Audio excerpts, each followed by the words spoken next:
Hi, my name is Seema Chandra and with me is my co-host Sarika Bansal. Sarika is a nutrition expert, a health coach, and she's been in the food industry for the last 15 years. She lives by her wellness mantra, and I can tell you she lays out the most spectacular table ever. Her food philosophy is go step by step, no fat diets, and she believes that the slow and steady always win the race.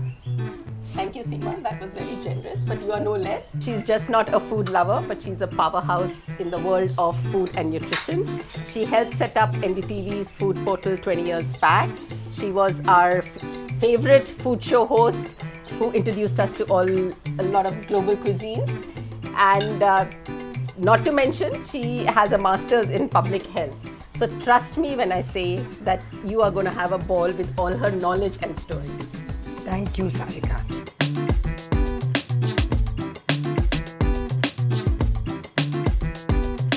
Welcome to In Good Taste. Today, Sarika and I are going to talk about something that's very close to our heart, menopause. Now, menopause wreaks havoc with your body. And we know it, which is why it's so close to our heart, whether it is what it does to your bones, your muscle mass, weight gain around the tummy, host of issues. And you and I, Sarika, have discussed this really often. Yeah. So I think it's super important that without getting into the medical details, we discuss lifestyle changes and little things that can help us cope with it. Very well said, Sherry. It is very close to us. We are all going through it right now. And it's very strange because I have clients who come and say, I'm eating exactly what I was eating. Why is this weight gain happening? Or they'll come and say, we used to work out, everything is fine, but now we feel so sore. So it is all related. They don't realize that this is how, when you're aging, slowly these changes are happening in your body. So interesting you're saying this because, Sarika, what I've also noticed is that doctors, by and large, and I'm talking about India, they actually say that menopause, and when they've done their studies, menopause is not an area that they've really ever, focused on. Yeah. So it is a given in India that, menopause to ho gayi. Yeah. It's okay, ho gaya to kya big deal hai? Without discussing. Whereas when you actually drill down, as you and I have both done, we've seen that the world over, they're discussing it as a huge, not as a problem, but as a thing to deal with. And it is more than half our lives. We have to deal with it. Yeah, please tell me it gets better. Don't say that. That's scary. No. I'm hoping it gets better and better. Yeah, the symptoms I get don't know better. when it stops. I really don't know when it stops. So, there are whole range of symptoms which we get with it. So, but to make it easier for our listeners today, we'll focus on bone loss and muscle strength today. Well, I think I can't tell you how emotional I get about when you talk about bone loss, especially in when it comes to osteoporosis and the things that bone loss can do. Simple thing, Sarika, you menopause, your estrogen levels decline. Yeah. Your estrogen levels decline, you are going to get bone loss, which means your risk of osteoporosis and fractures go up. It's very clear and simple.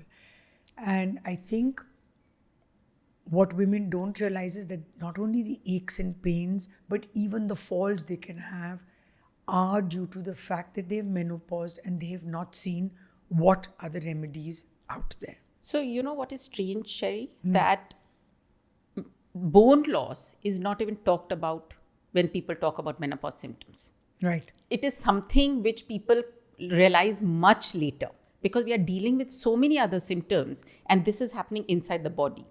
So people don't even talk about it until it's very late. Interesting. So you mean they all talk about hot flushes, can't sleep at night, all of stress, that. Weight gain, some say brain fog, but you're saying nobody discusses bone loss. Because it's not so evident. It takes time, within the first 5 years or something, isn't there 10%. 10%. So that's the other thing that struck me. Right now, we're early days, right? Which is why I got into it so deep. And I think it's, apart from the fact that I'm also genetically predisposed, and we'll come to that later, But the bottom line is that because 10% of your bone loss will happen in the first 5 years, there's no point discussing it when you're 60. Yeah. So, and that's why it is more important to educate the women that they start taking care of themselves early on. Yeah. Do not wait till your aches and joints start creaking and things like that.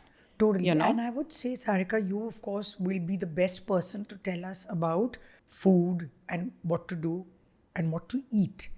I will say my biggest learning through my early menopause years has been the most important thing for your bone loss is exercise. And I've heard this since time immemorial. My mother was a doctor who sadly had very, very severe osteoporosis. But she would always keep saying weight-bearing exercises constantly. And weight-bearing, what do we mean by weight-bearing?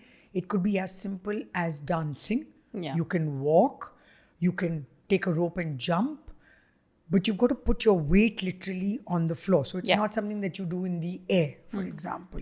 So if she would always say, do weight-bearing exercises, and that's what will strengthen your bones. Yeah. So what happens is when the estrogen is less, the calcium absorption becomes less.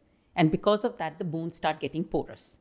But when we put pressure on it, then the muscles start forming, the bones cells start forming a little bit.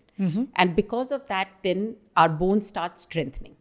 Right. So that's why it's very important to include strength training, start strength training. Actually, it should be there all along. But if you are not doing it until you're 40 or 35 or 40, that's the first thing to start including in your exercise routine. So the other thing, Sarika, which I think is also important is menopause will not hit all women in the same way, right? Different women will get hit differently. But some of the compounding risks we should talk about, again, very crucial. If you have a family history of osteoporosis, it means you got to go out there with your strength training, like you say, quickly and on time. Family history. The other thing which I have again heard of, and then now of course done research, and it's if you're a Asian woman and if you're thin framed, narrow hipped, thin frames, more likely to get osteoporosis. I found that fascinating, and now research shows it. That if that's the case. And excessive smoking and alcohol consumption, again, your chances of osteo is there. So you've got to know that these are the red lights. If this is where you fall, then buddy, you better wake up earlier. And poor nutrition to add to it. Poor nutrition. Absolutely. You know, and other study which was very surprising for me is when they did a study on the Western women, they are at least, they menopause 5 years later. And they say it's because of the nutrition. They take care of themselves early. And they have, the BMI is higher. So because of that, they have more fat. And apparently fat helps to build estrogen. So that's why they, even when the estrogen is depleting, because of the fat, they still get a little bit estrogen. If poor nutrition and lack of exercise is what you're saying, that Indian women will menopause early, I'm not that surprised, because if you look at it, and papers have been written on this, not in just the big cities, but look at India as a whole. Indian women have always had to pull back on their nutrition needs. And therefore the intake of calcium and vitamin D and all of that has been way behind. The men in the family always get fed better. And I'm not saying it because I've read about it. It's true. It's been proven. And therefore, it's not surprising that women's nutrition needs are put behind, and therefore, they will get hit by the symptoms of menopause so much more badly. You're right, Sherry. But now to go forward, what the women need to do is to measure their bone mineral density. That is one measure with which they can, even before a fracture can happen, they can figure out the strength of their bones and they can start taking care of it.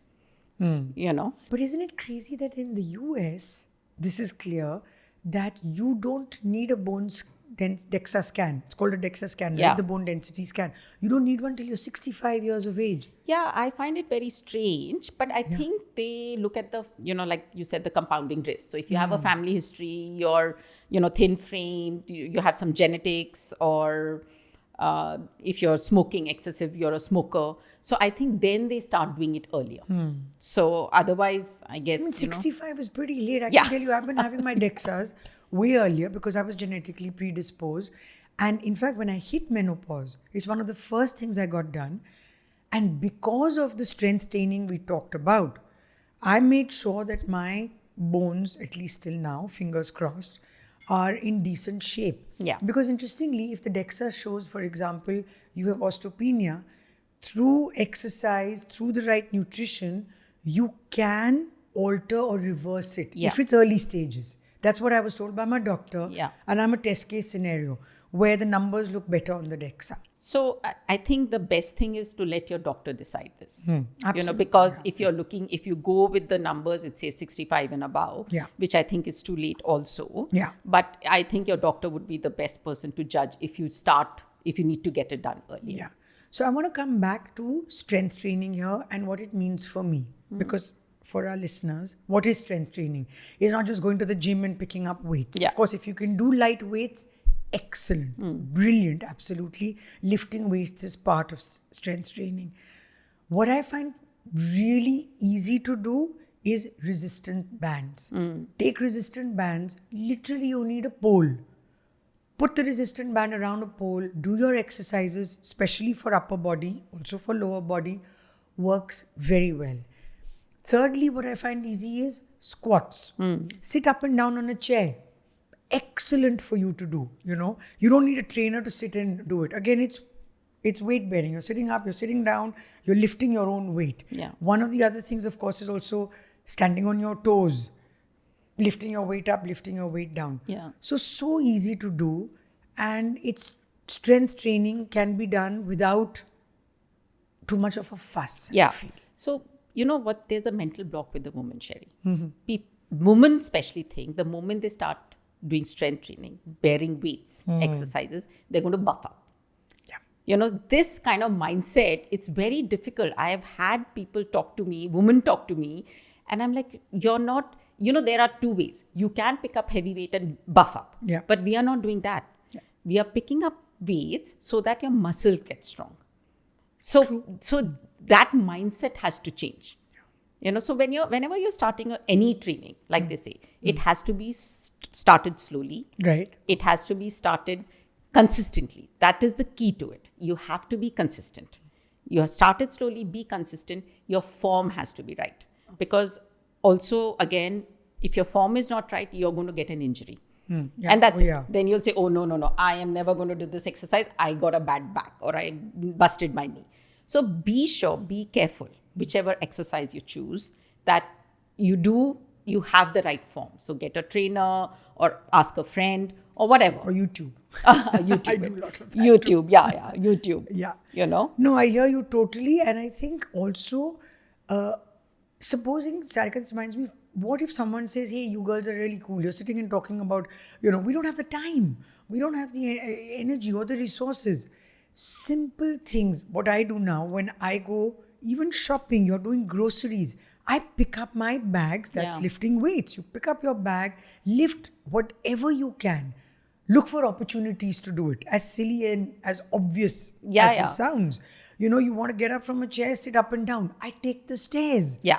That's weight bearing. My friends have stopped coming out with me because even if it's 4 or 5 floors, I walk. See, now I know why you and I get along so well. I just walk because I just tell myself, hey, this is one quick way of getting the strength, Then when you're on the phone, we are on the phone so much. So while talking, obviously not while seeing, we don't want you to fall. Yeah. That's another thing we have to talk about. Yeah. But when you're talking, walk and talk. Perfect. You just get your steps in. Totally. So, and the other thing, Sarika, I want to talk about so importantly when it comes to strength training is the whole prevention of falls because of balance. Women in menopause especially need to look at balancing exercises. And this is something that I've learned because right across the board. Look around you, aunts everywhere.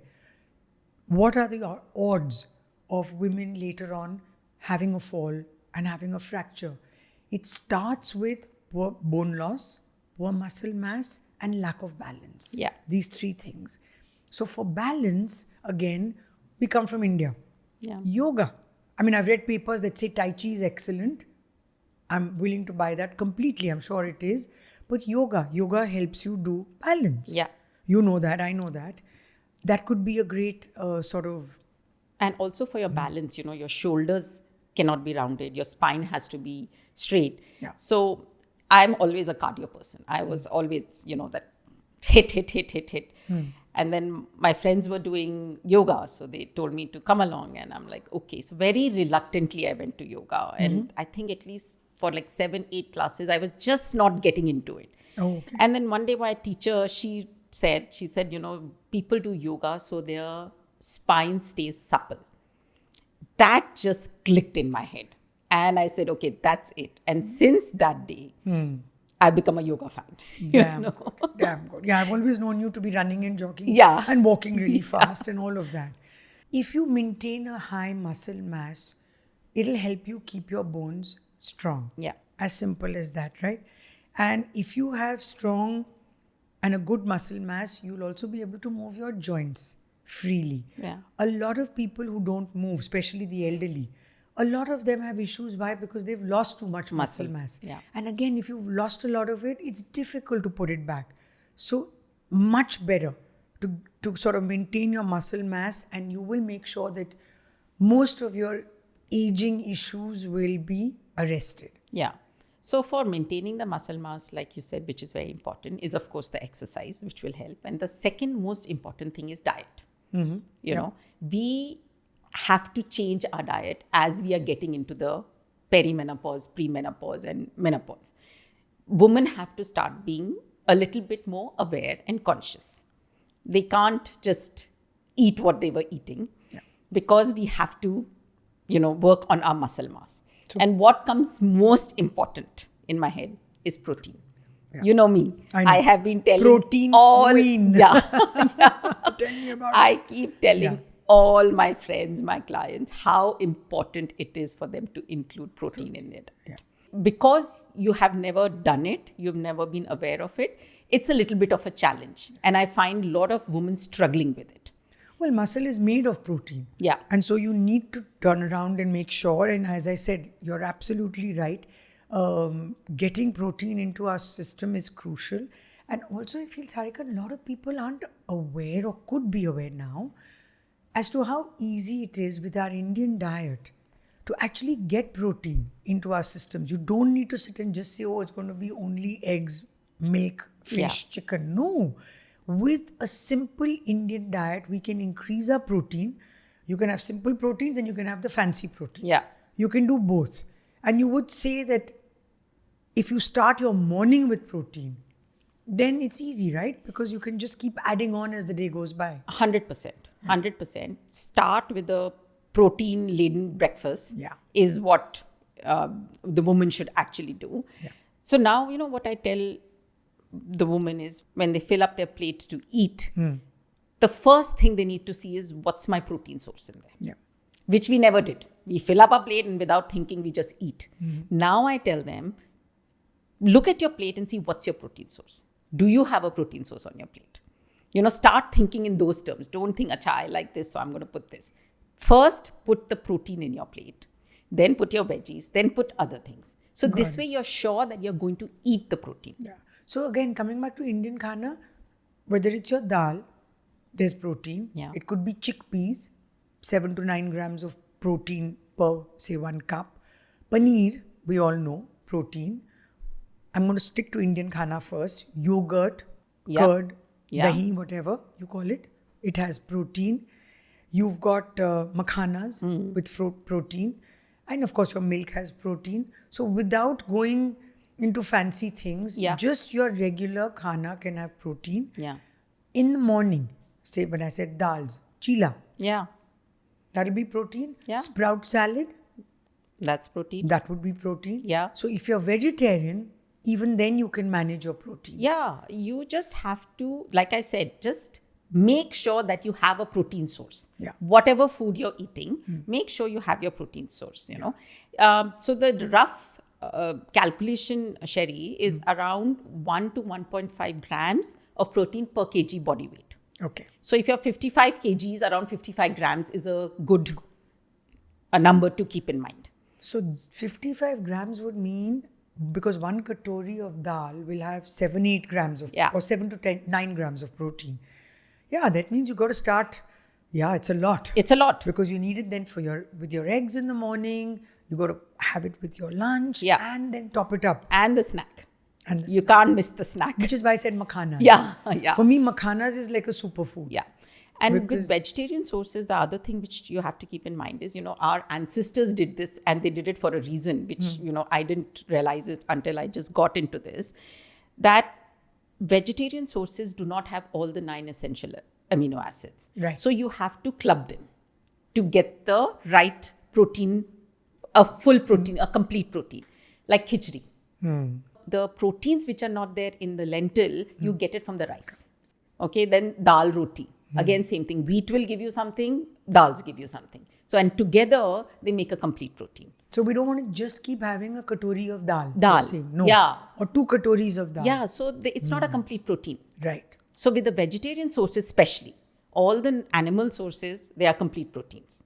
But for vegetarian sources, they are not complete proteins. So it's a good to combine two vegetarian sources to get the complete protein. Interesting. Yeah. Okay, now one of the things also that has been discussed a lot about is phytoestrogens. Oh, yeah. Right? And what do they say? That phytoestrogens mimic estrogen Yeah. for your bones, and therefore so much talk about women should have soy products Yeah. because soy is, high in phytoestrogens, and it's great for your keeping away osteoporosis. And of course, soy is also very controversial because there'll be a lot of people who will say, stay away from it. Young children shouldn't be given a lot, but we're talking about menopause. Yeah. For menopausal women, if you have things like soy in tofu, in your soy milk, Yeah. it's great for you. You can have phytoestrogens in chickpeas. Yeah. That's supposed to be good. Flax seeds, Flaxseed. very easily available, very good for you. And of course, sesame seeds, which is my seeds. favorite. And I the lentils. And lentils. I Yeah. can put sesame seeds on anything.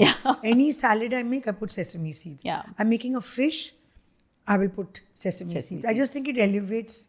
And now that I know it's great for you and it's so Yeah. good for your health, I love the flavor. Yeah. So these are all the things that can increase our soy intake. Yeah. And that is good for women in menopause. And now tofu is so easily available Right. that it's easy to incorporate it. And, when something new, people don't know how to work with it. What I tell them usually is that use it as paneer. Instead of palak paneer, do your palak tofu. Try things like that. So don't eat it like a punishment. Let it go. Oh my God, I have to eat this. Incorporate it in your daily. So that's your good mantra. I'll tell you my cheat sheet. My cheat sheet is a lot of people also, Sarika, don't like the texture or it's actually flavorless. Tofu is flavorless. But I've heard this, that I don't like the texture of tofu. So what I try and do is sneak it in the where you can't see it. To be honest, I've tried doing tofu like a egg scramble, and I don't know, it just doesn't sit well. I just want my egg. But what I do, and I would love to share my recipe also, is I do a beetroot tofu kebab. Oh, You can't tell.